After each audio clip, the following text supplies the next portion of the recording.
My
friends, welcome to another episode of the Nuclear Heatwave Wrestling Podcast, brought to you by Mafia Sports Report. I, as always, am Dr. Love, and we got some guests tonight. So we of course, we always have, Sauce Bronson. Listen, right down there. Yeah. Hello. Listen, before we start talking about wrestling, we want to just let everybody know what's going on. What's going on in the world of football? I say we back again, back like we never left. Checking record. Let's begin. Hey, listen, we back like a Shawn Michaels second run, baby. Let's go. Yes, here we go. Yes, yeah. Hold on. Let's see if this works. Wait. Yeah, wait. Hey, let's go. I'm not gonna lie. This thing is probably from when they won the championship in '97. I'm not gonna lie. So, who the heck is hot as hell? But we have a couple guests on tonight. Right over here, we've got the Big O with us. Big and right down here, we got this one, we got Triple H Jr. Triple H's son. Let's say first we found out about Kurt Angle's son. Now we found out about Hunter's son. It's a spitting image. You don't get it? Here. Spitting image. I got it. So just to let you guys know, there will be a lot of puns going on. So just expect them to come. Yeah. Feel free to bring your own puns. Hard and fast. Listen, we like to have fun with the puns. Oh yeah, that's what we like to do. So, but you know what? We had a good weekend here. Of course, the last WWE show of the year, which is Survivor Series, and it ended up being a pretty good show. Not gonna lie, it was at first me and Sauce had talked and thought it was gonna be a little short, but they ended up making it work with the matches they had. So, I know, after watching it, I was excited to talk about it, and that's what we're here for. Just some good wrestling buddies talking about wrestling and everything here. But I guess we'll just start off with the opening match, which was a smart move, in my opinion, but by starting off with the women's War Games match. And as we kind of speculated last week, me, Sauce, and Avery, that who the last one was going to be, and Becky Lynch was announced on SmackDown. So, it was good to see her come back. Yeah, I'm not going to lie. I personally still like her as the heel Becky. I get her coming back after injury. And it's like, yeah, I'm the face. It's good. But it's like, I personally like the heel Becky. I don't know. Do. Yeah. The man thing worked for a little bit, until they put her with, Seth Rollins, her real life boo. And it's like, that never works. It never works in wrestling for the most part. If you put like your significant other wrestling with you, it just, I don't know. And I don't know. That's just me. If you're full time, I should say. Edge, Beth Phoenix, that's fine. They weren't like full time. She wasn't for sure. But the rest of the match, again, you have your Bianca Belair team versus Damage Control. Still working this whole thing with Bayley. Bayley's came back and she's just been, and I'm not using the word jobbing. She's not jobbing, but they're booking it kind of odd to me of how she loses these matches. But I think Sauce said it right, not just last week, a few weeks before, that they're really doing the whole thing with Bianca Belair, that she's kind of went into Super Cena mode at this point.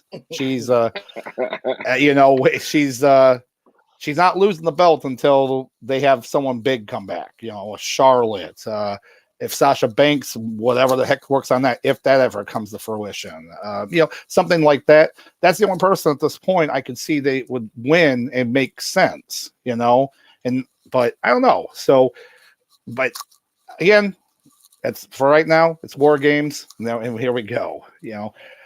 I will say, here's the thing. I love the idea they brought War Games back to WWE. I know it's been in NXT, worked very well in NXT. But, it's weird that you had Survivor Series and you didn't have one elimination style match. Like, I know War Games is not set up that way, but I don't know. Just bear with me, guys. I mean, I watched War Games back in WCW and it was fun, kind of thing. But they could have altered the rules to make it an elimination style match, in my opinion. I don't know. It could have been done where eliminating. You don't have to eliminate everyone, but just like maybe a couple people here or there. The first pinfall or submission, I don't know. But it ended up being pretty good. Like a lot of good back and forth here and there. A lot of good moves. Asuka and Io Sky, when they, of course, every time they're working there, they're going to work great together. But yeah, there was some interesting stuff there. But I want to ask your opinion, Big O. What did you think? So, what did you think about it? First impressions, right off the bat, no pressure. Can never get your fingers right. Oh yeah, trust me, we're gonna be pointing everywhere. Yeah, there's gonna be a lot of this. First impressions. So yeah, this was actually my first time seeing a War Games type of match, and so right off the bat, seeing the double ring, I'm like, oh okay. I ain't seen that since I did it with my little wrestling play set, back in the day. So, I was pretty excited about that. They got in the cage, and I enjoyed it. Everyone loves Bianca. She came out, started off her and Dakota, and it was interesting, having the 5 minutes and then like the next person to come in, the next person to come in. I enjoyed the moves. I enjoyed the different spots that they had. Only thing I'll say is, though, I don't know. Maybe it's just because, the storylines probably aren't the strongest between everybody, like with the women's War Games match. But I don't know. There were times where it felt a little slow, and like I was sitting there, I'm like, okay, I'm enjoying it, but they could speed it up. Like, yeah. Exactly. So, but once they all got in, and you got Nikki diving off the top, you got Io, doing a backflip off the top, and then Becky with her, the leg drop through the table. It was, I was all for it. I was all for it. So, kind of those last, it lasts like, I don't know, 5 to 10 minutes. Your stuff really kind of got going. That's what really kind of piqued my interest. And yeah, I had a good time with it overall. All right. Hey, Mike, that's what we're here for, to talk a little bit. What about you, Triple H Jr.? So to me, like when these teams were put together, it just seems like the face team was just OP. Like you got every former champion in history in the last 15 years on the same team. You got Bianca, Becky, you know what I'm saying, Asuka. Yeah, you just got everybody that you can think of that's a face right now. You put them all on the same team. Yep. How could they not win? At this point. And then I don't know if how over Damage Control is, but they're not over really with me right now. So, it was a struggle at first, kind of like Big O was saying, just to get the momentum going. and it just were really thrown together. Most Survivor Series matches, when you get to that traditional kind of thing, they are kind of really thrown together. But this one kind of really seemed like, okay, we added Rhea. Now we got Nick. We dusted off Nikki Cross and put her in here with Damage Control. It's just, Yep. it just seems like they were just like pulling for people. Mia Yim, like Triple H. Come on, man, that was a reach, bro. So like. It to me, it just seemed real like discombobulated, and it had good spots. And then in women's matches, the botches are really magnified. So they go at like a slower pace. Yeah. So the botches really got magnified and kind of really slowed it down. Great finish, but it like I was saying, the storylines in between these guys, they weren't really. It wasn't really meshing with all the different people in there. Yeah. Yeah, I have to agree with that too, because anytime you have a match that has multiple people in it at the same time, it's going to be very chaotic, especially when you have this double ring situation. Yes, it's cool, it's everything, and then I did appreciate the fact that like Nikki Cross started like bringing in weapons. I thought that was a cool touch. I was like, oh, okay, all right, there we go. Just to use them, but. It was kind of funny because we were watching it and we're like, okay, this is happening. And it's like, oh, the match isn't over because, the table's still there. I guess we haven't used the table or whatever. It just, but there were some good moves here and there. Like I said before, Asuka and Io obviously have a big history. They have good chemistry with each other. I like Mia Yim. I liked her in Impact Wrestling when she was the former Jade there. And, I like that she's here now. To me, it's a little bit more of a like, Triple H, like, hey, Keith Lee, come on back. Let's go. She wants to be here. You come back. You want to be back. I'm here. Daddy H is here. Let's go. But I don't know. There were some good spots here and there. And of course, I love the whole thing with Rhea Ripley because I believe 2023 is her year for singles wrestling. I think she is going to dominate. Whether she, goes, whatever title she goes for, I think that they're really ready for a huge push for her. And because she's so over, right? Like the Judgment Day is like, I like Finn Balor and Damian Priest is better, but like, no, she's the leader. Like I remember someone was saying like, well, I think Finn Balor's the leader. I'm like, I guess you could say that, but no, it's mommy. It's Rhea Ripley. She's the leader of that group. Come on. And I think with the momentum of everything there, the Bianca's team had to win. Like, I would have liked to see Rhea's team win, but no, it was definitely going to be Bianca's team at that point. So, but yeah, again, some good spots. But I think and I've said this before, what's kind of just a little underrated and underutilized is Alexa Bliss. I think Alexa Bliss, they don't know what they want to do with her now, and it really kind of upsets me because Bliss as a heel, fantastic work. Even when she started doing the stuff with the Fiend, that worked. She did a great job with that gimmick. Now it's kind of like, I'm a face. Hi, what's up? What's going on, guys? Like me, I don't know. I don't know. It just bothers me. It's like we don't like you were great as a heel. So now do that. Though the spot with Nikki Cross with the whole handcuff thing, that made me laugh so much with all their history they had and everything. So it was a very funny spot there. Yeah, it was a very cool spot, I think. But it still was a great match to open the show. I feel like it had to, get it out of the way. They would never have done 2 back-to-back War Games matches. They would have done split it up somehow. But yeah, I mean it was still entertaining. I personally probably would have had like the triple threat match on first, but just get the crowd hyped up. But it made sense. Just logistically, it made sense to make War Games that one first. Yeah. But and then with Becky's music going on first to start the show, just to get everybody hype. Yep. Absolutely. That was the pop they was looking for. They definitely were looking for that for sure. But as for like a rating, because we usually do a rating on our headlock rating. So whatever you like, 1 through 5 headlocks. So Big O, after watching the show, what do you think? What would you give it as a the rating. How many headlocks you giving this? Oh, I'll probably give it about 3.5 headlocks.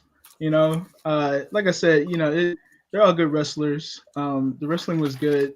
It's just, I wish there was more story, a little more build up, and I wish it just could have kind of flowed a little more. There's a couple spots where it kind of lagged a little bit, but overall, like you said, it was a good one to start the show with. So yeah, 3.5. I give it. All right. Hey, I like it. Now, what about you, H Junior? I'm going to be a little William Regal here. H Junior. I was going to be hard on him and do 2.5, but I give him a 3. I give him a borderline 3, just for the star power of Becky and Bianca and Bayley. I give it a solid 3. Yeah, and that's good. And that, and I'm not gonna lie, a lot of our shows that we do our ratings for too, we kind of have our own kind of way we rate. Some of the times we're the same when it comes to being sauce, but we look at everything. Like I'll look at a match that he might rate as like a 2, and I'll give it like a 3 because of maybe they did a good promo or they did good in-ring work as a heel or something, but maybe not the most entertaining match. So hey, we like it. We like all different points of view. So that sounds good to me. So fellas, let me ask y'all a question. Who watched Survivor Series live and who watched it like the next day? Both. Well, me and Sauce watch it live. So. Okay, so before I give my thoughts real quick. Okay, so Doc and H Junior.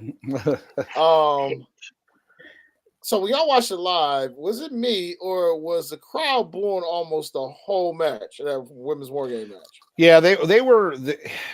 It seemed like it, right? Like, and I think it goes back to the fact that look, when War Games was brought back for NXT, when it was brought back for NXT, you're in a smaller like arena for it. Again, we talk about when you're a small arena, hotter crowd because they're right on top of you that way.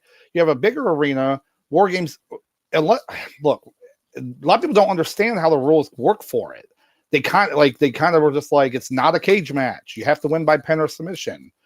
And then they're going to release people just however they want. Like, there's no set order of how they're getting released. We saw that with like Roman Reigns later. He's like, nah. We'll talk about that later. But so, but real quick, so y'all saw it live, and I remember there was a lot of booing throughout that women's match, like periodically. And the reason why I bring this up, because the next day I had a couple friends come over and they was watching the match. But I don't know what they did with the audio, but it seemed like they might have mixed in a lot more cheers. Yeah, more crowd. That's what I was looking for. I think it seemed like they put in like some crowd noise, some crowd cheering, because it almost changed my whole perspective of that match. And like if you get a chance, Doc, watch that match again. Like if you got some time this week, just watch that match again, and it's almost like night and day how you feel about the match. Because the reason why I say this, that booing, because we all know how Boston crowds are. They can be a-holes at times. Yeah. Not as bad, not as nowhere near as like the Philadelphia crowd, but it was weird because like the night of, I'm watching it and I'm just like, because there's so much booing, like it just kind of took me on the match. I just stopped caring. Yeah. So and then I think too online too. They said it was like a large contingency of like Sasha chants during the match, so they were trying to get the audio off of the crowd. Yeah. Okay. I could see that. That's not, and there's precedent for them doing that. That's definitely something that they've done in the past. Because Boston is her home, so. But I watched that match. So the night of, I would have gave that match 2.5. I would have gave that match 2 headlocks and a Ric Flair chop. Mm-hmm. But I rewatched.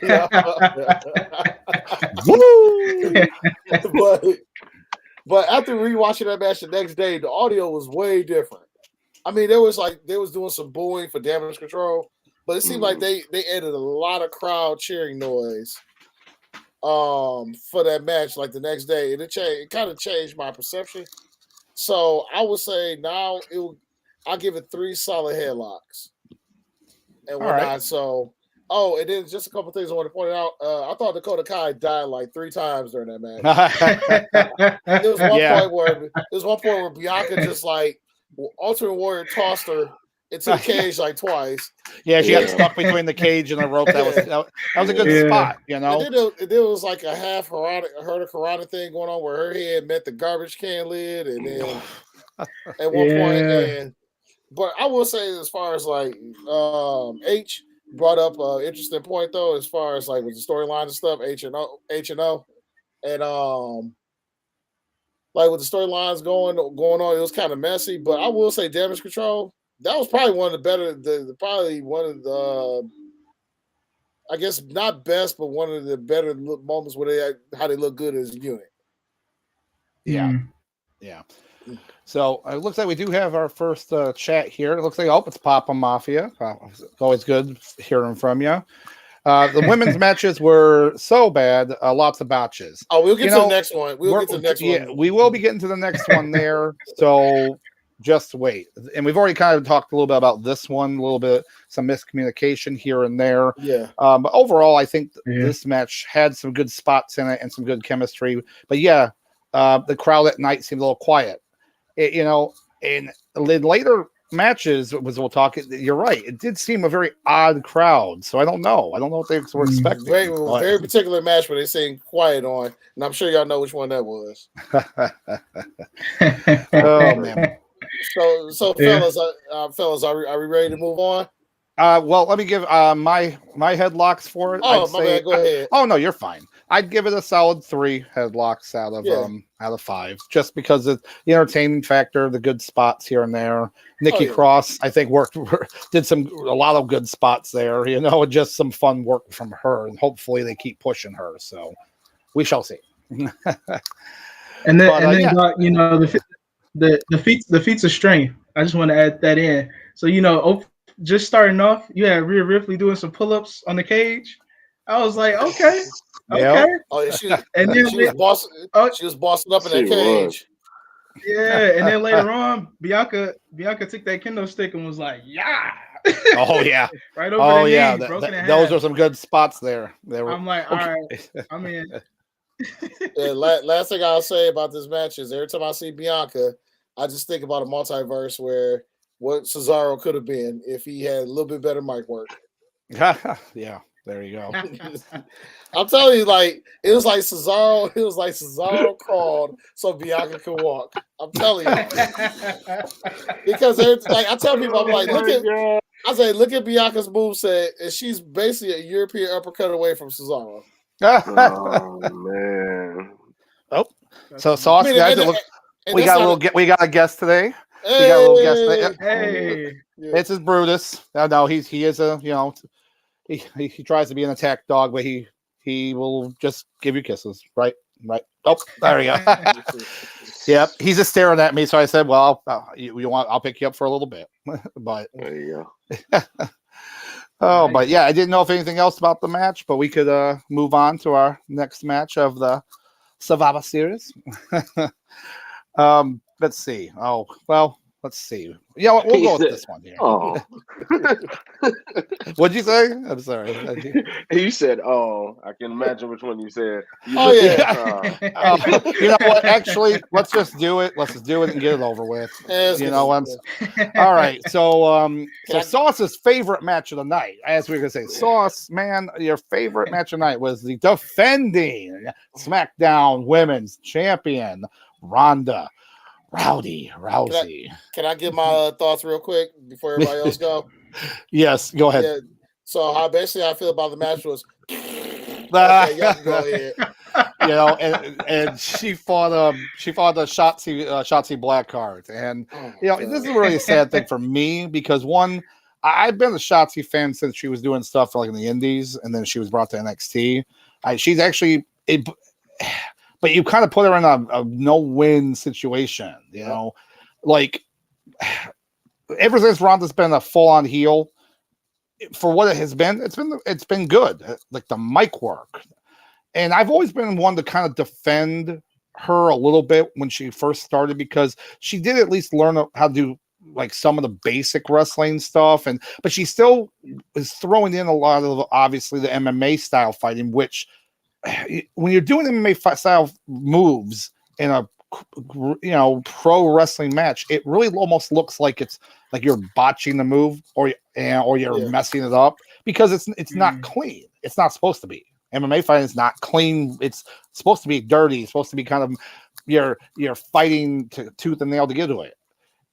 And that always comes off in our matches. This, however, was something different. I don't know what they were going for, but me and Sauce had a great theory last week.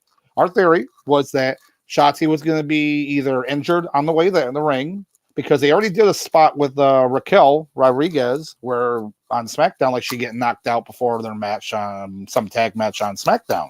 So we were talking about that last week. Like maybe she gets knocked out. And then she goes to the ring and she kept saying, hey, who wants to challenge me? And then you hear Becky Lynch's music. Now, this is before she was announced on SmackDown last week. But could you imagine the crowd, though, if that happened? Man. Imagine that crowd if, Shotzi gets knocked out, she goes to the ring, Ronda's running her mouth, no champion here, blah, blah, blah, blah, stuff. And then literally Becky Lynch's music hits. That would have woke that crowd up. They would have blown up. Now, I'm not saying that they would have had a match, but she would have gave her like a stare down, maybe got her into like a submission move and then got out of the ring.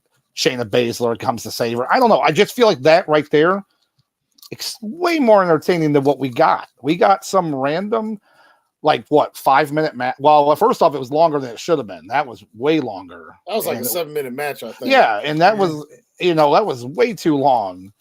And then it was over, and I was like, okay, this is over, I mean, Sauce was engaged the entire time, fellas. He really was. At the part where she kicked Shotzi almost into Cyber Monday.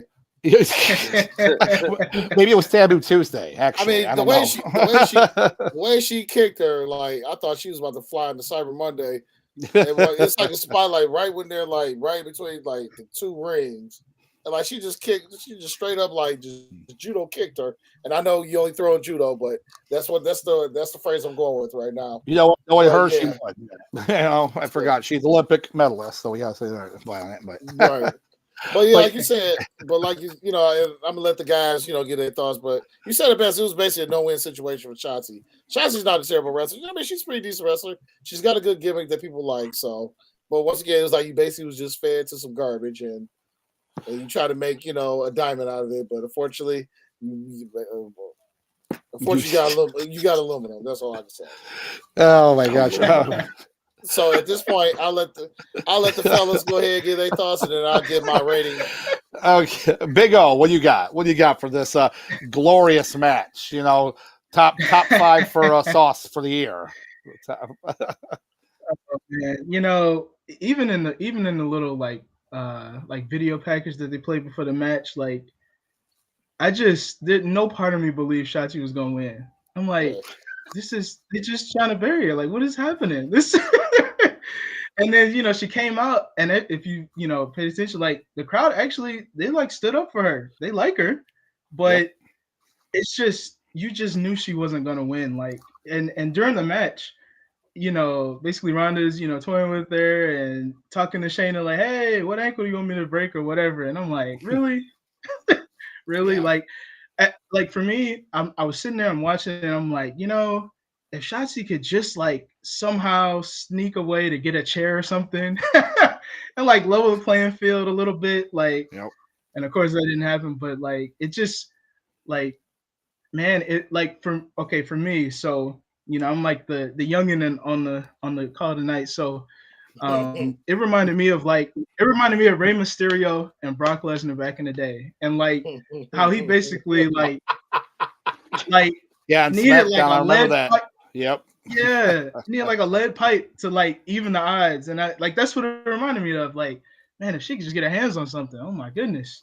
Yep. But I mean, it was a struggle to watch. I will say though, I love the part where she kind of dove on Shayna and Ronda in the crowd for a minute. Okay, I thought it was some actual just fans out of nowhere, and I mean that got me hyped. I'm like, whoa, hold up now, wait a minute. Now I'm looking at them, I'm like, wait a minute, they don't look that injured. Hold on. Okay, No. all right, I see what's happening. So, right. So, but yeah, and then just having Shotzi just tap immediately when put in that armbar. I'm like, okay, she could have fought a little bit. All right, okay. Yeah, I mean, it's just, look at what happened with Emma when they brought her back. They're like, yeah, here you're back, and you're fed right to Ronda Rousey. It's like, all right, well. I'm sorry. What's this way? Yeah. My head, I don't know what to do with my hands. What am I supposed to do with my hands? Oh, but H, what do you think, man? There's so much things, so many matches you could have done with that time. I mean, so many things, man, you could have did with that time. Like, it seems like the whole match was just building to that spot that Ho was talking about. They just wanted that big spot from the, her diving on those people. And you'll see right after that, as soon as she rolls in the ring, wham, I'm going to slam you. You're going to tap, and the match is over. Like, they just built to that spot, and we're out. You know what I'm saying? Yeah. The most exciting part is Shotzi's entrance. You know? So, like, the SmackDown women's roster is really watered down right now. Like, Aaliyah's, she had her thing, and now she's hurt. Raquel's hurt. Like, there's nobody really to keep throwing at her. I do see Becky, spoiler alert, probably winning the Rumble, and it's her and Becky at WrestleMania or something like that.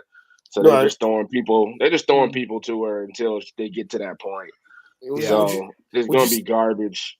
So would you say they basically ride back at her right now? Yeah, pretty much. Just pumping. We don't bring up that name on this podcast. We don't bring up that ever. Yeah, like, bro, I would have took Hit Row versus the male models. I would have took LA Knight versus Bray. Well, yeah, and they were already setting up the LA Knight and Bray. They were already kind of setting that up for like 2 weeks. Oh Lord. I would have took so much other things other than that spot. But, and just to finish it off, Ronda, man, to me, Ronda, if she's such a student of the game and she loved Roddy Piper so much and she's been in the big leagues for a couple of years now and she still don't know the psychology of a match, it's just what else can you do with her? Like, she's the person that we're not going to name that Sus just named pretty much over again. Like, she's not working on the psychology of the match. It's like, at least try to make it seem like to O's point, make it seem like you're going to put Shotzi over just a little bit. Yeah. I mean, absolutely. I mean, look at the fact too that you're heel now. That's fine. You're still with this music that makes no sense for your character at all, and it doesn't make sense. Actually, as we're talking, Pop and Mafia has a good point here. They need to give Ronda Rousey a dynamic finisher and make her matches quicker. She's too sloppy of a wrestler to have long matches. And, that again goes back to the MMA style of, remember, all her quick submission finishers, but also get a nice, solid, physical move to do, and then game over. There we go, But if you do long matches, it's just not going to work. It's not going to work for her. When they started doing this thing with Shayna Baszler, I actually got excited. I had told Sauce I had an idea of let them become women's tag team champions and let them just run over everyone. As like real quick matches, Shayna does most of the work, but then she can pop in there, do another submission. I think that would work, but not her as like the champion. That wouldn't work. I don't know. I just, it took them long enough to get them then together, and now they're together. They're not again, I'm saying they're not even against each other. So we shall see. We shall see on that. But there's if I could go back in time and just fix things, it wouldn't even be to figure out a way to fight world hunger or stop all the wars from happening. No, my thing would have been, if I could alter time, it would be to take away the suplex gimmick for Brock Lesnar, just give it to Ronda. That would be what I would do. That would be my one moment to change the time in history to do that. Because I feel like, I watch these Ronda matches, I think to myself, man, if that Cena versus Brock match would have never happened, somebody could have just told Ronda, listen, just give people like 10 suplexes, armbar, bam. People, I mean, eventually people got tired of it, but it's much better than what you've been doing now. Yeah. Honestly, judo throw. The judo throw works, but here's what I think she should do. John Cena is basically like retired, right? There's a rumor he might be at WrestleMania next year, whatever. To me, he's retired. Yeah. Let her do like the fireman's carry, soup, like FU, the double A, whatever. And then when she hits the ground, goes into the armbar. You know what I'm saying? She does it, slam down right into an armbar, and then that would work. That would be more of a dynamic move because you could like pick her up and do that move anywhere and set up for it. I don't know. I just think that would work better for her, but she also has to get more fundamentals down first. I guess when it comes to like the in-ring work. Yeah, Charlotte was the last one that actually made her look decent in the ring when she took the title off of Charlotte. That was her last kind of decent match, and Charlotte did all the heavy lifting in that match. Oh yeah, I agree with that. But so H, what would you give this as a rating, headlock rating? I mean, I already know what Sauces is. It's way off the charts, obviously. Oh, of course, can't wait.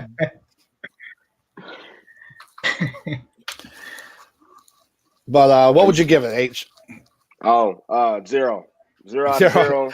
So we do wait. We do have a 0. Sauce. Explain what the 0 is. So there is a 0, and when we call that rating, we call that the Shockmaster. Oh man. Yeah. There's been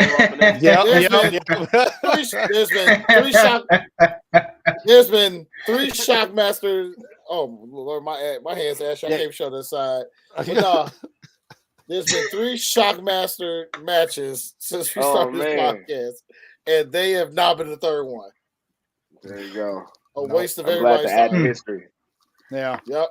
Yeah. It was not well of that. So Big O, what are you giving it? What do you think you're giving it? I guess I'll be slightly more generous. I'll go 2.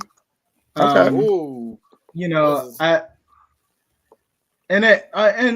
Because for me, like there were a couple spots here and there. I got to see Ronda and her violence, which I enjoy when she's able to just kind of put it on people, throw them around the ring. I'm like, okay, cool. And then, like I said, that spot where she jumped up into the audience, that got me. Like when I was watching it live, like, oh, okay. And then I rewatched it later, and it didn't give me as much, but so yeah, that's why, yeah. Hey, that works. Now the moment we're waiting for. Hold on, drum roll. Sauce. What are you getting that, baby? Oh, let's say, Shockmaster. And the Shockmaster. Guess what? We are shocked. oh Lord. You know what? For me, I'm actually giving it 1 headlock. Believe it or not, I'm giving 1 headlock. Ooh, that's more than I thought. I'm gonna be honest with you. I thought you was gonna give it a Ric Flair chop. Just 1 Ric Flair chop, Ric Flair or Khali. Yeah, if you're giving here's another point. If you give a half a point, it's a Khali chop. Yeah. Like we chop it. So that works.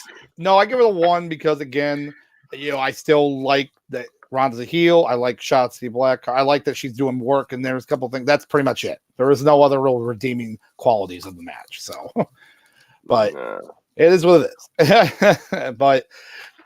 So we're just gonna move on from that match. There you go. But let's go into a much better match, and surprising actually a little bit. But the triple threat for the United States champion, Seth Rollins, Bobby Lashley, and the new invigorated Austin Theory. So I'm not gonna lie, this match, the weeks coming up to it, were very interesting for Austin Theory. Austin Theory a few weeks before cashed in Money in the Bank on Monday Night Raw for the U.S. title, right? And then lost because of interference from Bobby Lashley. Everyone blew up. I think the internet wrestling community lost their collective minds because they were like, oh my God, this is now set precedent. You can do all of it. It's like, guys, calm down. Literally, this was done, and it's a good thing. It literally was a cancerous tumor attached to Austin Theory that he carried around every week. ever since McMahon's gone, and now it's Triple H.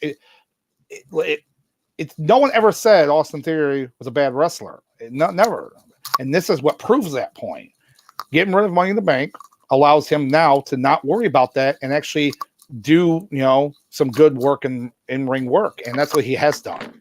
Yep. He's got more of a fighting kind of gimmick, more of a fearless kind of, and I liked it. And I'll tell you right now, it's funny, I did predict this in our game that we play, but I did not actually think it was going to happen. I was just and the ending was very surprised to me, but it ended up being a pretty good match. You had Bobby Lashley with the double hurt lock. That was a cool spot to see.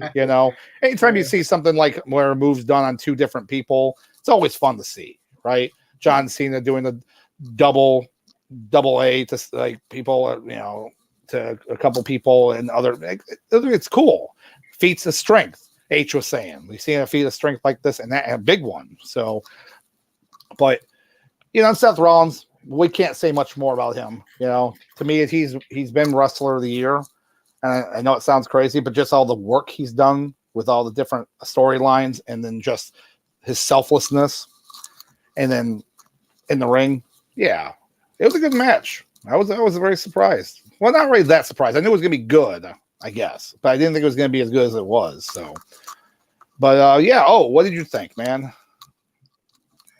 Yeah, this actually surprised me. I mean, I hadn't kept up with the storyline too much. I knew about it, but not too much. But the match, it had my attention from the jump.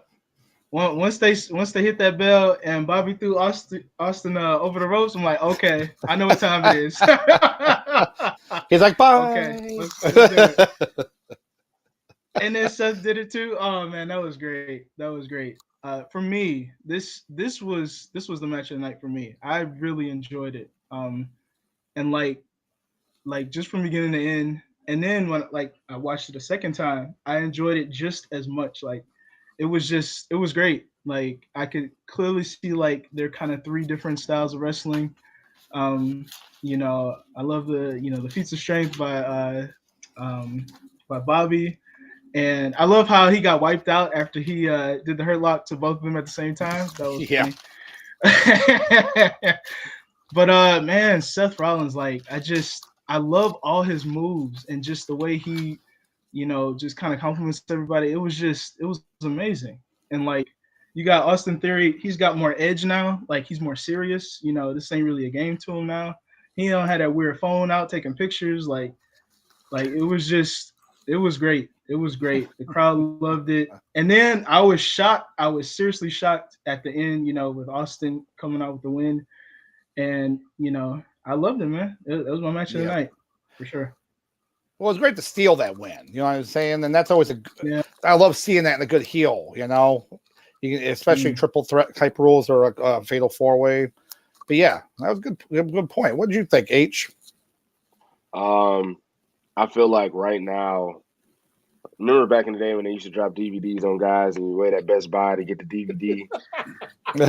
I feel like this is the beginning of Austin Theory's DVD. You know what I'm saying? You're right. That briefcase was cancerous. H did a good job of just letting him know, hey, we got to get this out the way so you can get into the gimmick that works for you. And now he's fully embracing that. Put the strap on him and put him in a program with Seth. I feel like it's only going to take him even higher. The match was super solid. I mean, it was super solid, great spots. Seth is a great worker. We all know that. Like you said, he should be the PWI Wrestler of the Year for this year. And just moving forward, and all the storylines coming through this, it just sets up a whole bunch of stuff moving forward. So it was a great, solid match on the card that got a little shaky there, and it brought everybody back and it brought the crowd back into it with a great finish. And there's nothing really bad to say about this match. From top to bottom, it was really solid, and everybody should be able to benefit from it. It doesn't make Bobby look bad that he lost. It doesn't make Seth look bad that he lost, and it only projects Austin Theory into a place where he can be solid moving forward. And he didn't get buried after you say the whole internet went nuclear after he failed that cash in. This isn't a Corbin kind of situation. Oh gosh. Damian Sandow, Baron Corbin, Baron Corbin, the number one guy. Gosh. I think this will be a failed cash in to that'll actually shoot him to another echelon, into another stratosphere. And when his DVD comes out, this should be a good chapter when he finally got to be himself. Yeah, that's well said. And I hope that he stays in a good program there for a little bit and just keep pushing forward on it because he deserves to be there. And have some good matches. Even like a few weeks before that, a couple months when he was defending the title, Austin Theory on.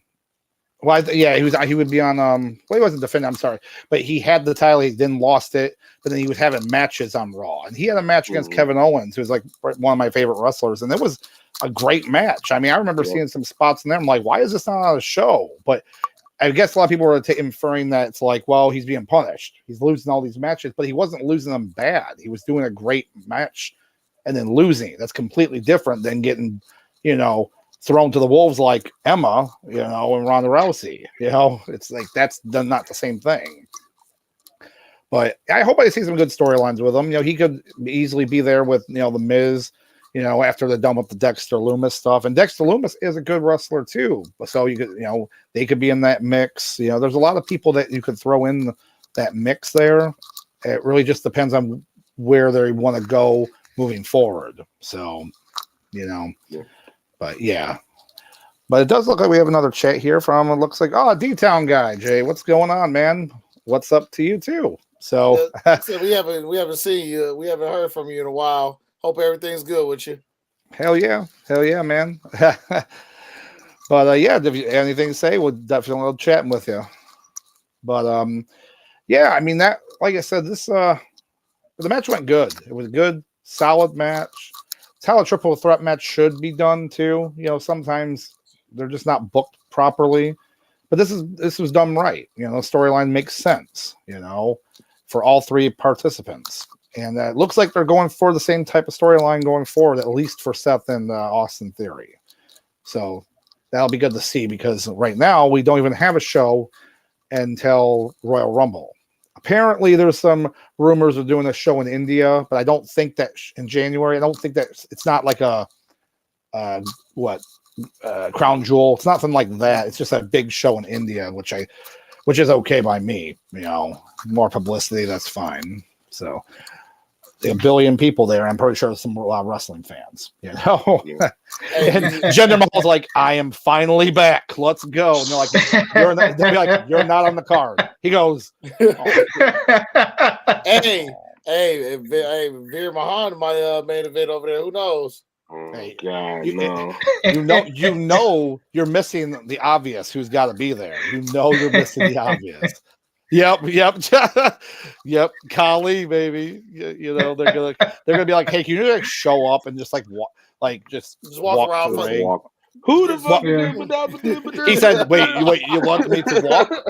Oh, I don't think I can do that. So just come down to the ring, walk around for 6 minutes, and then just fall out the ring, and there you go. But being serious, looks like we got another one here from D-Town guy. Yep, great feud. Keep it going. And I'm hoping they will do that for this Seth Rollins and Austin Theory. But like I said, the first big show is the Royal Rumble. So they're going to do some at the beginning of the year, since they're not doing the day one anymore. They'll probably have a big loaded show and that's good. Do something with some titles on the line or something like that. So it's definitely going to be pushed into 23, and I'm more for it. I'm all about it. But as for a rating, H, what would you give it? I give. We going out of 5, right? Yes. Yep. Out of 5. Well, I mean, if you thought it for sure was over 5, we could be like a Meltzer type thing, go over 6. But but yes, typically it's a 5. So out of 5, the match, the spots, the storyline. The finish, I'm gonna go solid 4. It was a really good match. I leave the I'll leave the higher rankings for, those oh my God moments, but it's a solid 4. You know what? Oh. I think I have to agree with that as well. Oh, and it's 4 of us on here. 4 of us. Hey, you see my ashy. Hey, Mom, don't look at my ashy hand, okay? Just. Oh my gosh! Oh. Listen, I got out of the shower an hour ago, and I went to wash my hair, and light skin people don't get ashy. So, so I'm assuming. Oh, you're giving this also 4 out of 5, or what? Or what? You would peer? Don't get into peer pressure unless you feel. Hey. Look, for me, I gotta throw half on there. 4.5 for me. Oh, like I said, there we go. Hey man, this is a match like I could just turn on the TV anytime and watch it and be entertained. Like it's what I know, what I've known wrestling to be. It was great. All right. I like it. That was very high rated match. I like it. But so moving forward with it, we have what I assumed was going to be match of the night. It still was good, and I really hope they continue this storyline because they've been setting it up for so long. But it's AJ Styles versus Finn Balor. I've just been hyped for it because I'm a Bullet Club fan since pretty much day one, since Finn Balor was the original leader of the Bullet Club. And just in this Vince McMahon-less world, the fact that they've brought up on the past 2 shows that these guys were former leaders of the Bullet Club, and they even talked about it before the match, about their lineage and heritage or being in that group. And it's like McMahon's losing his mind. Like his mind would have been blown. God damn, everyone's fired. You can't. Nobody else is here. What are you talking about? So yeah, it was just crazy, but. As for the match, it was good. It was a good match. It had some good spots here and there, and I don't know. I was expecting a little bit more, but that unfortunately is that kind of you have that high expectation, and then the match isn't as good, so you're like, it's not as good. But it still was a really solid match, and I'm all about it, especially with the win with AJ Styles picking up the win, which I did. I mean, I like AJ Styles a lot. But I honestly thought Finn Balor was going to go over, to kind of keep pushing that storyline forward. But I think it was more so how Judgment Day has been getting the wins several over and over again, So I think it was more so like one-upping, like I got him up, we got you this time. But yeah, what did you think though about this match? Yeah, I enjoyed it. I really like just the flat out wrestling between Finn and AJ. Like they just kept going move after move after move after move. And at that part I really enjoyed. I have been following the storyline, and to me, it isn't really one that I was able to really get behind.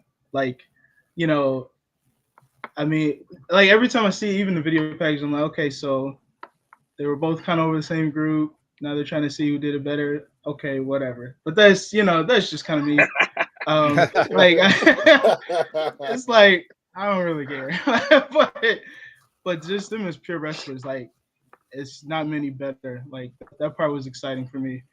And I love the fact that you had the brawl, between the rest of Judgment Day and the OC out, ringside, and then they just kind of left. Which was kind of it's funny. Where they go?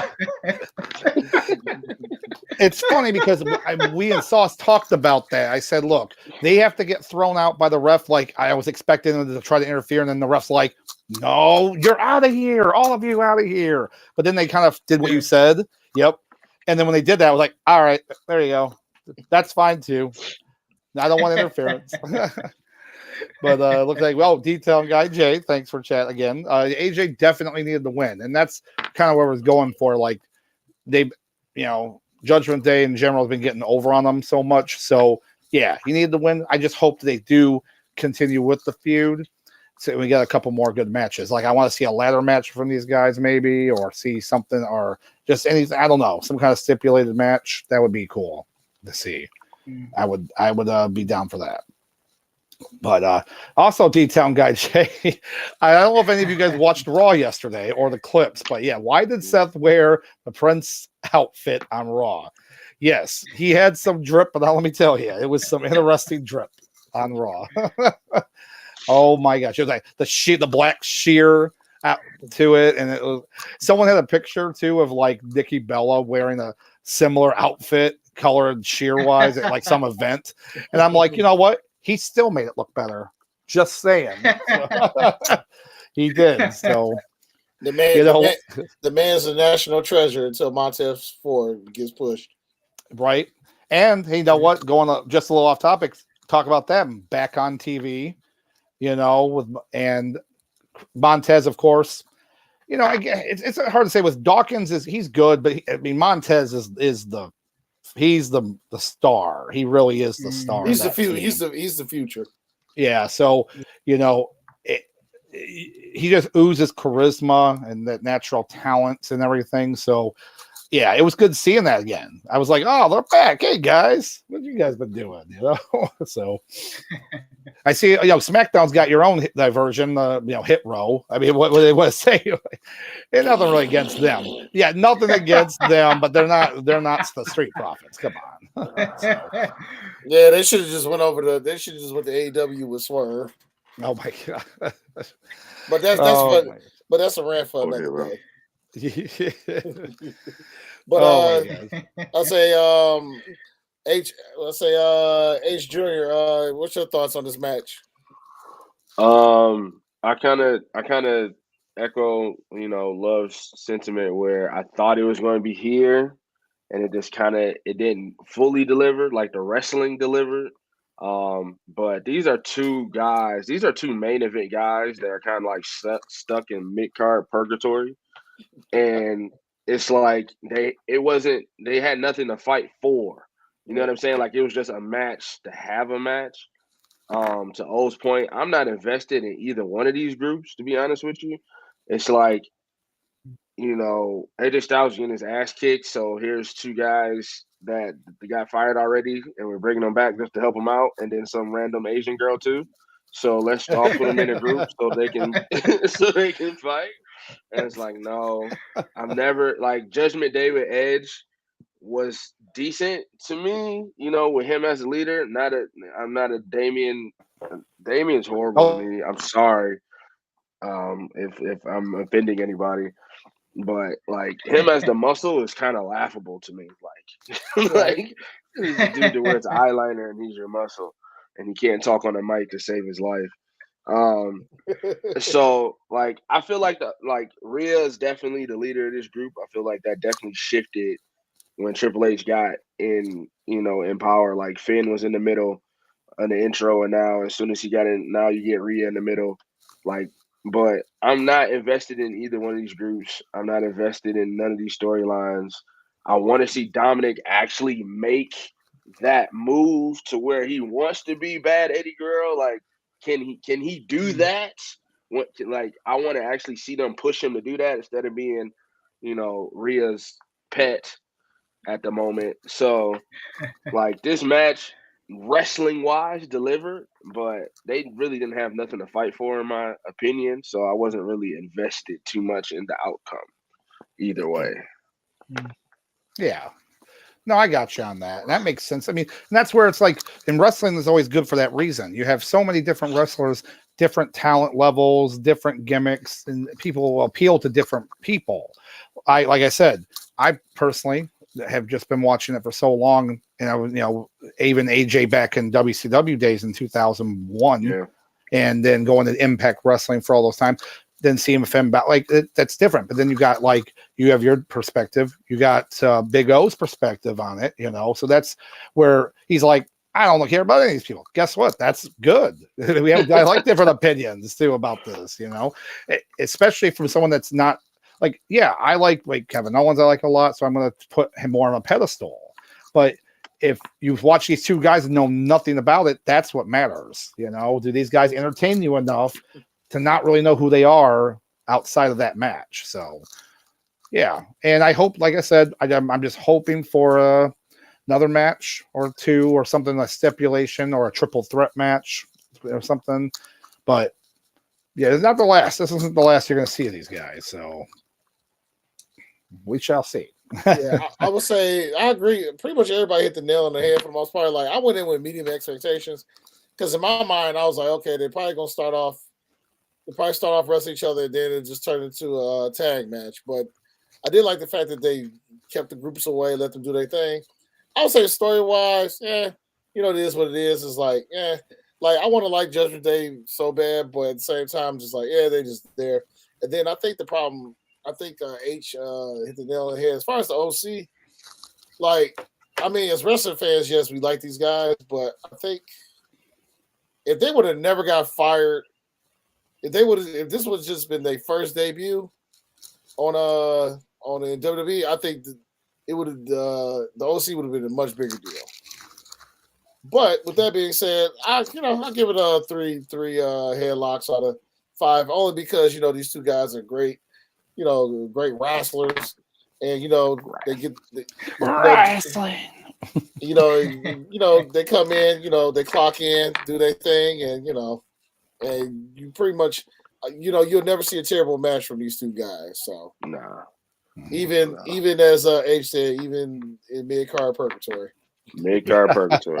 They come in, they have a great match, and then you'll see them on up, down playing video games the next hey, real quick. I sat there when I got home. I watched they had a Beyblade tournament. Yes, Beyblade. Oh yes, let's go back to that for a second. Let's friggin' wind to that. Oh my gosh, with Austin Theory.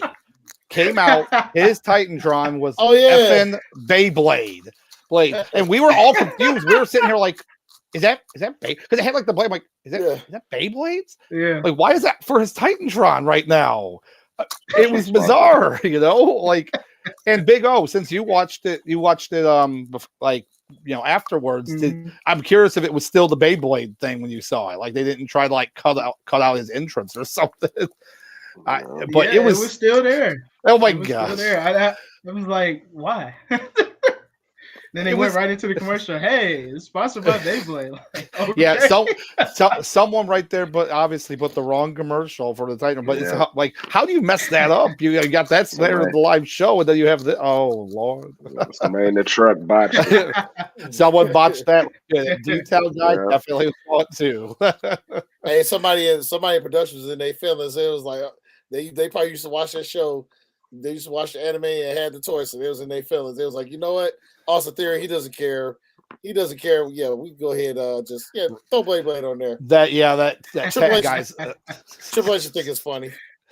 That tech guy's like, I'm gonna risk it for the biscuit. I've got it. Let's go. Even D-Town J thought it was funny as well. Yep. But if y'all get a chance on his up, down, down, so they did a tournament, and so they had the male models. They had it was like the male models. They had Corbin. They had Selena Vega. They was all on her team, and then on the other team, you had Gargano, Kofi, Candice LeRae. No, maybe? Not Candice LeRae. Oh, okay. But the best part about the episode when I watched it today, Big E showed up and he was just crawling around the hotel floor. He was crawling on the way over to the action, and Big E got in on the Beyblade.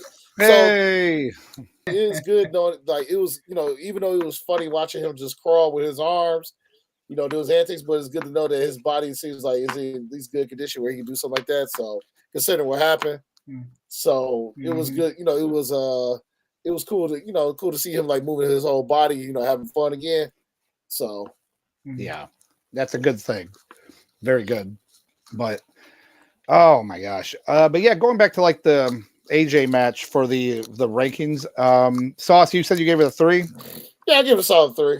These guys, they punched in, they knew how to flip the fries, they know how to do the burgers, they know how to put the meal together for the customer and did their thing. So. Now I'm hungry. Come on, man. Come on, man. I haven't had dinner yet. Let's go. What are you doing, man? Make her fast food. Just Yep. not too over the top, but just right. Yep, just right. They gave you that Dave Big Double with cheese and kept it moving. Oh my gosh. So but yeah, Big O, what would you give it for a rating? I agree with us. I'd say solid 3. The wrestling was solid, and that was it. Like pretty much. Pretty much. That's how I be a wrestler sometimes. Yep. Yeah. H, what about you? Yeah, same thing. I give him a little more. I put a little pepper jack on it and give him a 3.5. I'll take some pepper jack. Yeah. 3 headlocks and a pepper jack. Let's go. And a pepper jack. Yeah. It seemed like, they went through, these guys have fought each other all over the world. So, this was the first time here. So they just reached back in their bag and just picked out some spots they wanted to do and just, had a great solid match. So I give them a 3.5. Well, Pepper Jack here. Pepper Jack also gives it a 3.5. There you go. But yeah, no, it was good, and I'm just hoping to see some more in the future. So hopefully we don't have to wait too long, on that. But moving forward, we do have the main event of the evening. We have the Bloodline, of course. Yep. Everyone acknowledge. Yep, thank you. And you have them versus the monster team of the Brawling Brutes and Kevin Owens and Drew McIntyre. And what's kind of cool about this is, before we get into the Bloodline stuff, is give it out to what they're doing with Sheamus right now and the Brawling Brutes and how much they want to be out of the work. Ridge Holland's actually gotten better. He's still pretty generic, but he's gotten a lot better. I mean, Butch, the former Pete Dunne, wants to be there now with Triple H, and he's actually excited to work and wrestle. And Sheamus, I mean, this is a veteran that's been there for so long, but he's still pumping out great matches. Still, my match of the year is him and Gunther for the Clash of the Castle. Not even a question. Not even a. So it's good to see it. It's good to see that, And then, of course, I love Kevin Owens, and they've been doing this. They're setting up this kind of long-term storytelling with him, Sami Zayn, Bloodline. And then you can't forget about, Drew McIntyre. Right now, Drew McIntyre, he is over. As a face, he's very over. And I feel bad because they can't do anything right now with him. You have the world title situation. It's all locked up right now until WrestleMania, right? That's kind of like the consensus. So Drew McIntyre, it's hard to get him in storylines when he shouldn't get the Intercontinental title, in my opinion. Unless it's a really, really good style match for a while, just similar like the Sheamus thing with Gunther, but he doesn't need it. He's a world title guy. He is, and he can't even go for that belt. Not realistically, And I don't know.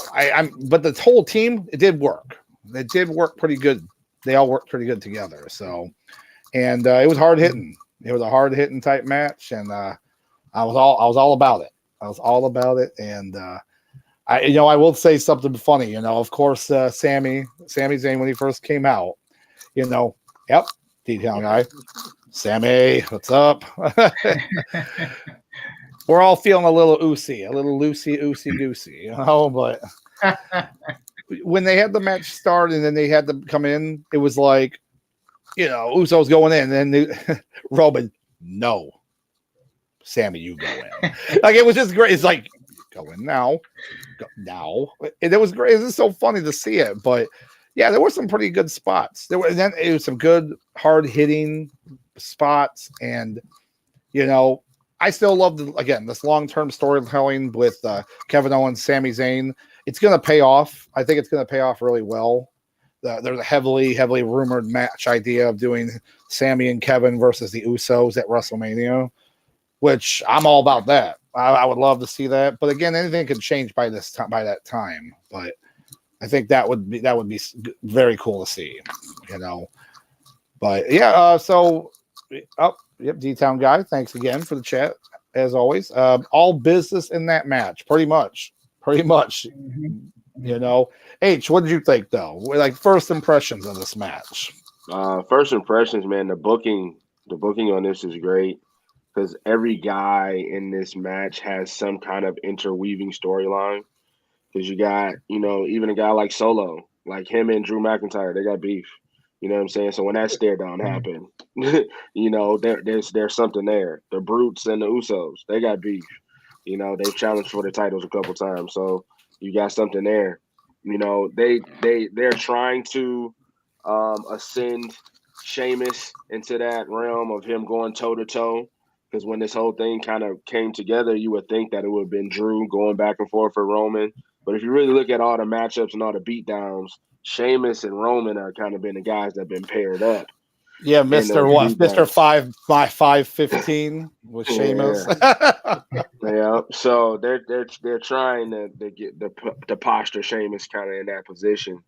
But all the storylines, all the things worked out. Kevin and Sammy, I mean, that's decades, of great storytelling right there. So I knew storyline wise something was going to pay off. I mean, with the vignettes, they were teasing it. Sammy's either going to turn and he's all in. You know what I'm saying? So they catch me on the edge of your seat this whole pay-per-view with all the vignettes and all the sideline chatter. With Roman and Jay and Heyman, and they wanted you to stay and watch and see what the finish was going to be. And this match didn't have like huge spots either. Like nobody jumped off a cage and, there was no quadruple super kicks or, they tried to do everybody do the chest beat thing. That was kind of the only real big thing there. But the story was the payoff on this one. And the story delivered with Kevin and Sammy and main event Jay. And it delivered. It delivered all the way around. Yep. Yeah, I'd say so. What'd you think, O? Yeah, I gotta agree with H. The storyline, like that was the bread and butter. That was it. And then just the little things like the cutbacks to Roman and his kind of side eyes looking at everything that happened and Paul Heyman. I gotta give him a round of applause. Like just his acting alone. He didn't say a word, but his acting alone, like his faces, just bring you in, just kind of tie everything together. And then of course, we got Sammy Uso, doing his thing. And man, the crowd was loving it at the end. Jay finally came around. And that crowd was like, yes, this is what we want. Let's do it. Let's do it. Yeah, but don't forget, at the end, Roman, he was standing there. He kind of looked over at oh my gosh, I forget his name. Kevin Owens. He looked over at Kevin kind of, and he kind of looked over at Sammy like he's still kind of keeping an eye on him. Like, I don't know. But yeah, that was great, man. The story, I was all for it. Yeah. Well, it's funny you mentioned that all about the Kevin Owens and Roman Reigns thing. I don't know if you guys have read. Apparently, there was some backstage drama so apparently Kevin Owens hit him at one point and in an ear or whatnot, and he got mad backstage. He's screaming, yelling about they might have busted his eardrum, stuff like that, and so apparently Roman Reigns was pissed off at him, Kevin Owens, about some of that spot or whatever. So. Like it's wrestling, you know what I'm saying? Like these guys, like Roman, maybe wrestle some more. I don't know. Maybe wrestle some more consistently. Maybe you're a little rusty. I don't know. I just maybe his ear was rusty. His ear needs to wrestle a little bit more. I don't know. I just when they were saying that, I was like, what's going on? Oh, I'm sorry. I'm watching NXT. I forgot. Yeah, so NXT is on. So Sauce likes to watch it. Usually on mute while we have our thing. So just point out little stuff, but not watch his matches, dude. On top, basically dropped it. Basically fell off. He botched the spot, fell off of other dude that landed on his head. Oh gosh, he fell off. The dude fell off the dude to fall into another dude. Yeah, basically. What was the Tropic Thunder stuff going on? What's going on here, guys? Yeah, my man look like he in Jupiter right now. But my bad, fellas. Y'all go ahead, carry on. Oh no, it's more hands entertainment. We're all like here, edge of our seat, like what's going on? What's going on? Right.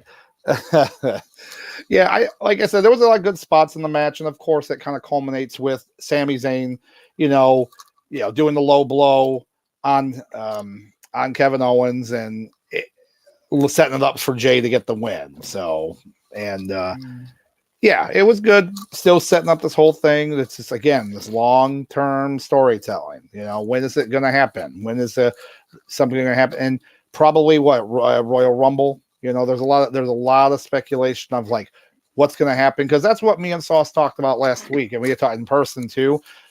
Royal Rumble's all about getting the world title shot, right? WrestleMania. You got a champion that's got both belts, and he's pretty much going to go at WrestleMania. So who would you have him be there?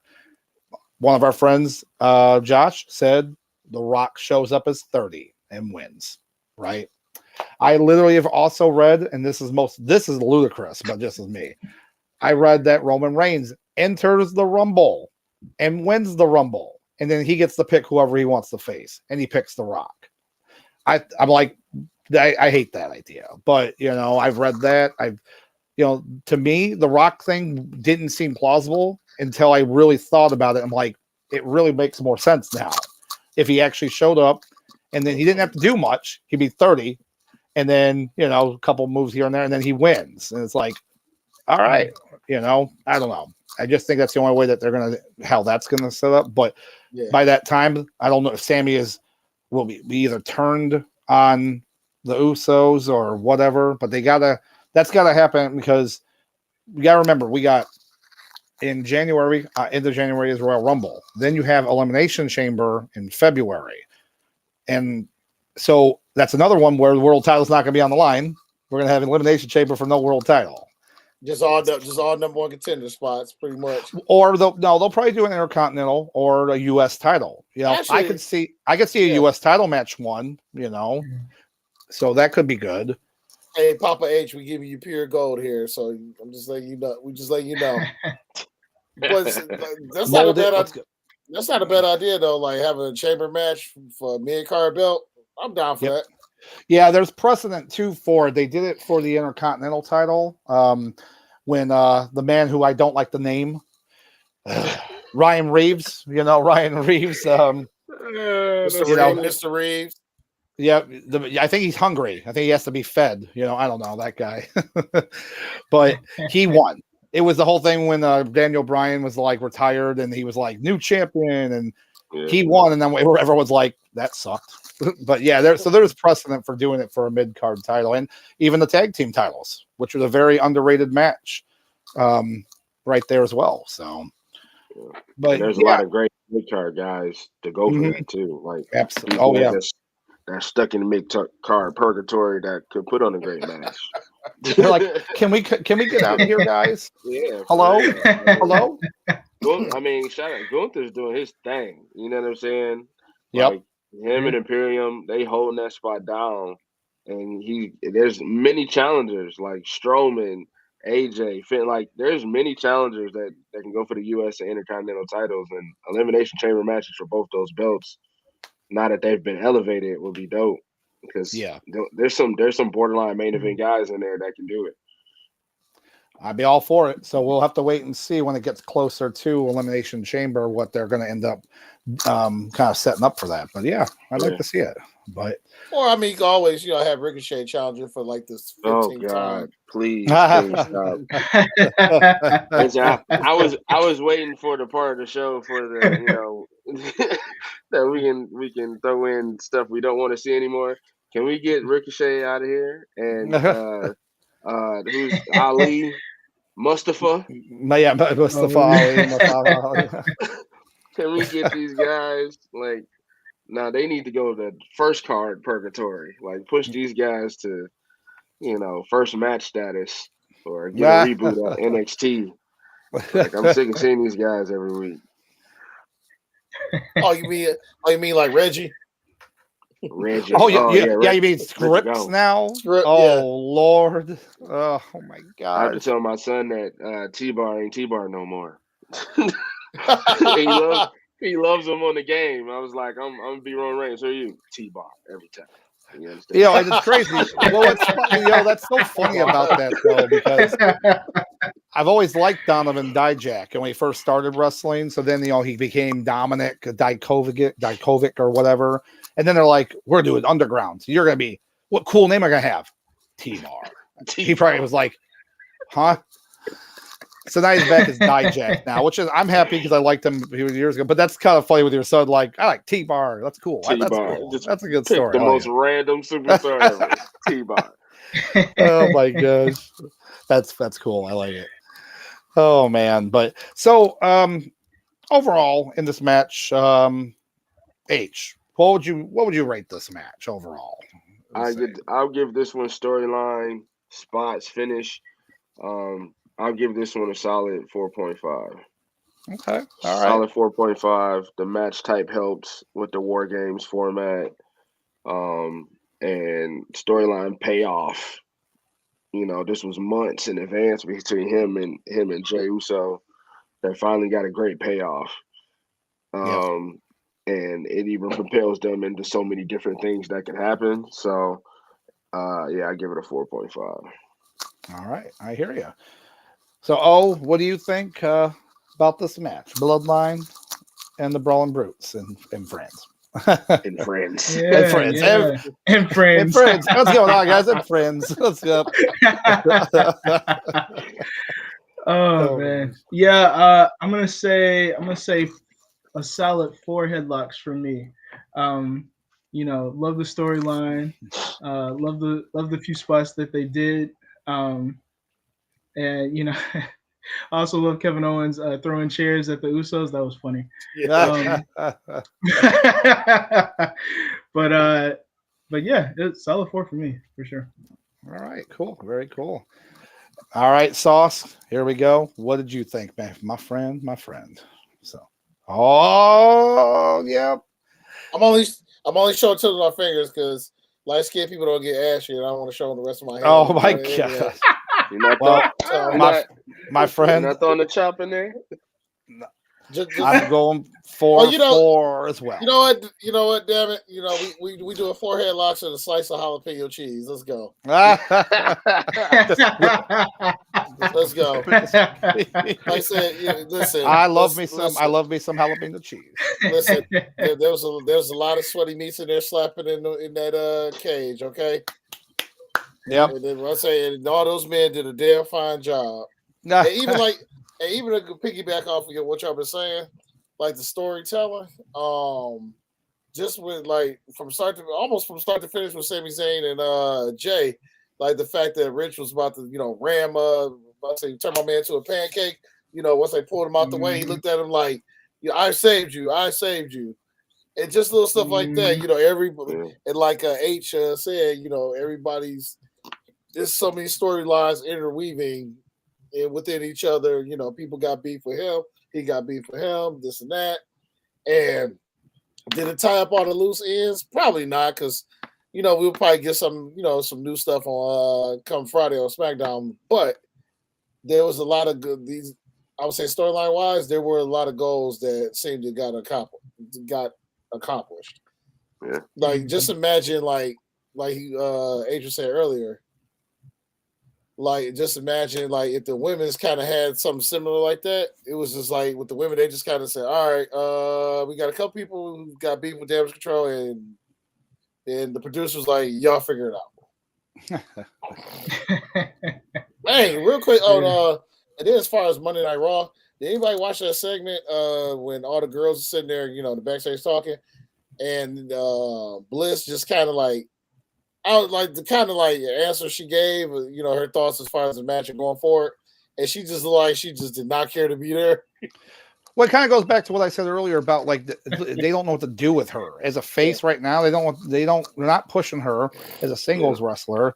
They've only had her in these all the other girls in a 6-woman tag matches, or then they briefly were the tag team champion again, and then go back and forth with it. But it's like, I feel like that's exactly how it is. You know, she got married a few months ago, so she was off TV for a little bit. Then they bring her back, and it's like, but you don't have anything for her. So I expected to see her turn, like do a heel turn or something, you know, and something.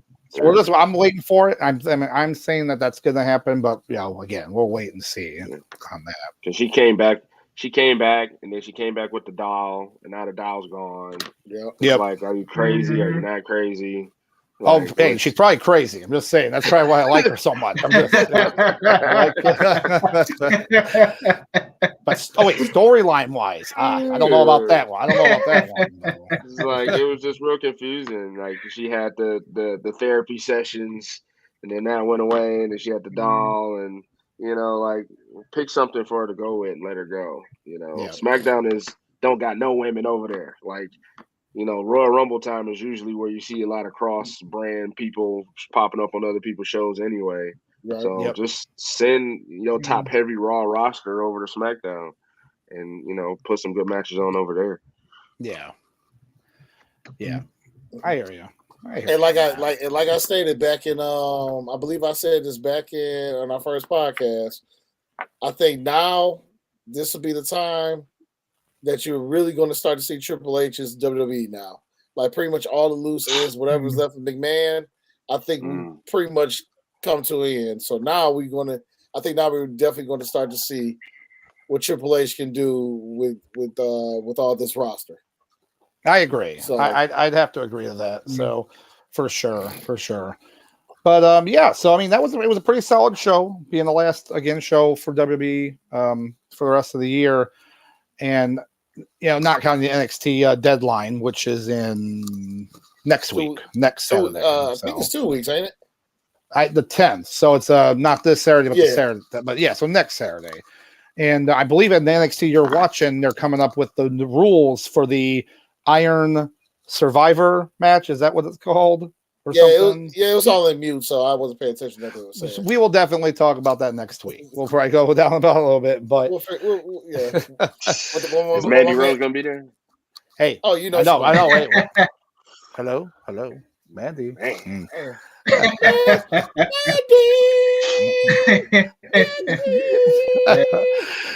Oh boy, but so since you're a new guest on the show, I wanted to let you know we do a thing at the kind of end of each podcast, and we call it the heat of the week. So basically, it's a wrestler or someone in the wrestling business within that week or so that really impressed you, whether it was a match or a promo or anything like that really stuck out to you, and then that's what we call our pick is the heat of the week. So H, we'll start with you. So what you got? Who you got? I'm not gonna pick anybody obvious. So one thing. So I'm not a huge NXT person. Like I dabble in NXT. Right. So when some of these people come up, I gotta kind of refresh and try to figure out like who are these people coming up. Research it a little bit, yeah. Yeah, it's a little bit. So when this maximum male models, my man Dupree came out of nowhere, I was like, who is this bum? And how long he's gonna be here? But then everybody was like, no, this is LA Knight. Like, why did they make him drop the gimmick? Like the gimmick was fire, apparently. You know what I'm saying? So I was like, okay. And then he turned into this dude. Yeah. I was like, I like this guy. So the work that he's been putting in, and now pairing him with Bray and him getting his ass kicked, and now maybe it might end up in being a match. I'm very interested to see how LA Knight fits in the roster in his full LA Knightness. So that's somebody I'm looking forward to see more flesh out as a character, because to me he's new. To other people, they've seen him work before. Yeah, it's like his character. It's like night and day, right? Isn't it? Yeah. I'm just saying. But Sauce is so locked in on NXT now, so he's kind of like, "What's going on?" I'm listening, but I know I'm just messing with. But you got Toxic Attraction versus Thick Nikita and the two other girls. The two other girls are great. I can't remember their names. Now I see. I see why you're watching. Hey, you should be watching NXT for that. I don't know either. Sakita Lions, all about that. the Thicky Rhodes. Yeah. Oh man, but Big O. Who would you say was your heat of the week this past week? Yeah, for me, I gotta say Austin Theory, man. You know, it's been like almost like a complete turnaround. Like I'm telling you, like I was so sick of that phone, like him pulling that phone out and taking pictures. Like, bro, what you doing? But he came out and he was all about business at Survivor Series, man, and you know to go toe to toe with Bobby and Seth, and you know kind of sneak away with the victory. Like, all right, I see you. I'll be paying attention now. So yeah, all right. Very cool. Very good pick. Sauce, what you got, buddy? There's only one person, and I've been calling him this since he's been getting since he's been getting beat up and bullied by his older cousin Roman. But main event Jay, baby. Main event Jay. Main event Jay. My man got the dub the other night. Yep. I'll say him and Sami Zayn, they came together like ebony and ivory. They settled their difference. And say my man from start. Basically, I mean, you got to remember he started the match with Butch, and then it finished with the dub. So yeah, you know, I've been saying for the longest, like when they're finally done with all the bloodline stuff and everybody can go their separate ways. Well, Jey Uso, that man's gonna be a hell of he's gonna be a hell of an Intercontinental champ or US champ. He's gonna be a hell of a mid-card champ. Like, because the dude's got like crazy charisma. The dude can work. And we find because we start to learn, you know, when the other Uso, you know, was hurt and whatnot. We find when him and Roman were just them two. Well, we kind of got to see a different version of Jay. Yeah, it was like, okay, this dude can, you know, he's pretty good on the mic. He can hold his own. And like, you know, I'm really when they done with the bloodline, I'm really. Yeah, he gonna be your next mid card champion. And yeah, I believe. I'm with you on that. I'm with you on that for sure. But yeah, as for me, you know, I kind of go. I'm back and forth with a few different choices here and there. Man, you know, it's hard not to say. At this point, it's hard not to say like the Sheamus and the Brawling Brute. So, but. You know, Kevin Owens too gets. I love what they're doing with the storytelling as well. But if I had to just say right off the bat, you know, I'm going to go with something a little different. I'm going to go with just like I know it's a weird pick, but just over the past few months, how great he's been with since McMahon's been gone and entertaining. But I have to give it up for Michael Cole. You know, Michael Cole, I'm gonna say him because his commentary has been great on all the shows, you know, he's been doing. And I just think because he doesn't have McMahon in his ear. And when you watch a show and the commentary is so blasé, you're kind of just like, I'm out. You know, I'm not into it now if I'm listening to him. You know, but when they get into it, that's why back in the Attitude Era, you're like, well, Jim Ross, you know, when he's just going there like, my God, they broke him in half. You know, you got that kind of good feeling. You got that real hyped up energy. You had the heel commentators with like Jerry Lawler, you know, in a different way or whatever. So I don't know. To me, it's another part of the package. If you're watching it, is you get good commentary, and I thought, you know. He's been consistent in that, so that's what I would say. That's fair. You know, if you would have told me 10 years ago that in 2022, I would enjoy listening to Michael Cole more than Jim Ross. I would have told you to put that Flint water down. That's true. Yeah. So you would say you're a coal miner now. You saying you're a coal miner? Oh my gang over here, let's go. Let's go. He set you up for that one. I did. That was a long-term play right there. I know, right? I know. It's like I'm waiting for it. Let's go. He had that one in his back pocket. Wait. Yep. He came and preached that one. He reached back again. Oh my God. Yeah. Oh, that's funny. But you know, that's pretty much it for. So that's like this November was a pretty crazy hectic for wrestling. So now we're going to have a little bit of a break, but then it's just going to be full steam ahead in January for the road to WrestleMania. And, of course, with AEW and everything else. But, hey, still a good time. And I'll tell you right now, I was very happy to talk with both of you guys. H.O., man, you guys, we love it. Thank you. We love hearing from you guys. We love hearing from you guys messaging with us here. We always love chatting because, again, we're just some guys from Michigan, love talking about wrestling. That's what we just like to do. So, real quick, yes, Sauce. shout out to you guys for being on the show. But most important is I'll say Mr. H over here, Mr. H Jr. You could, as y'all, I don't know if the viewers been noticing, like this dude's definitely done this once or twice. And just if you want to go ahead and plug your show real quick, let us know where you come from. Yeah, absolutely, H. Yeah. Mm-hmm. My show is this show. It's like I ain't here for yes. I do a sports podcast with my buddy Joel. We've been doing it for years now. It's called the Academy Sports Show. Right now we're still on a hiatus after coaching football, but we should be up at the new year. And we talk Michigan sports and we talk NFL, NBA, and then whatever is going on in that realm of sports. That's the trending topic. So if we were on this week, it would be all Michigan all day and all Hey. Yes, it would. Listen, ladies and gentlemen, if you really want to see pure entertainment, tune in to the Academy Sports Show during the draft night. Oh man, just pure gold over there. So here, make sure this guy here, Sabu in here. This guy. Damn it, these damn fingers. That way. The Lions draft special is definitely one to always watch. I bet. I'm deeply invested, and it's a short show because we always at number 7 or 6 or 2. Or 5. You never have to go too deep into the draft. Oh my gosh. Yeah, he's not wrong.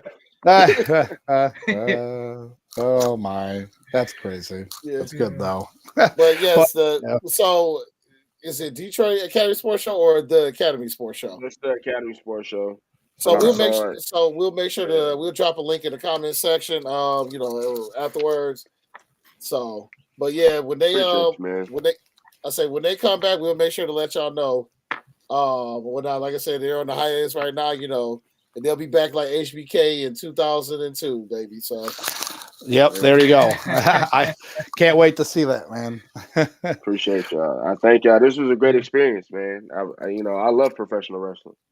Hey, and we're glad to have you guys on the show, and we'll definitely, in the future be doing more of these, so bringing you guys on. So, but yeah, I think we're done for this. As always, I'm Dr. Love, and then of course Sauce Bronson, Triple H Jr.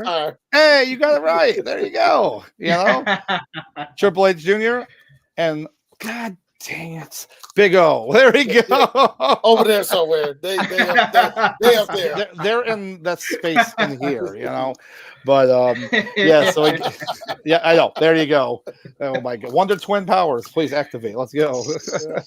But yes, thank you guys again, and you guys, thank you for chatting with us. But we'll catch you next week, man. Okay. So hey, y'all have a good one and y'all stay safe and be good.